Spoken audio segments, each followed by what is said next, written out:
మసాలా లేకుండా ఆయిల్ తక్కువ వేసుకుని మటన్ కీమా ఎలా వండాలో ఈ వీడియోలో చూడండి. ఆరోగ్యం బాలేని వాళ్ళకి మసాలా పెట్టకూడదు, అలాగే నూనె కూడా తక్కువ వేయాలి. ఈ విధంగా వండి వారికి పెట్టండి. వారికి ఆరోగ్యానికి ఆరోగ్యం, బలానికి బలం.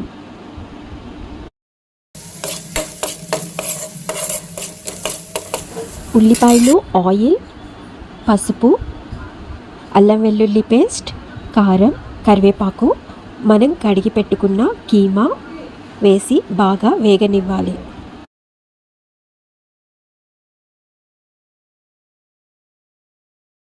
కీమా వేగిన తర్వాత కొంచెం కొత్తిమీర జల్లుకొని కడాయిలో నుంచి కుక్కర్లోకి వేసుకోండి. కుక్కర్లో కొంచెం నీళ్లు పోసి ఒక 10 విజిల్స్ వచ్చే వరకు ఈ కీమాని ఉడకపెట్టండి. మసాలా లేదు, ఆయిల్ చాలా తక్కువ వేసాము, రుచి ఎలా ఉంటుంది అనుకుంటున్నారా? ఒకసారి మీరే వండి చూడండి, అద్భుతం అంటారు.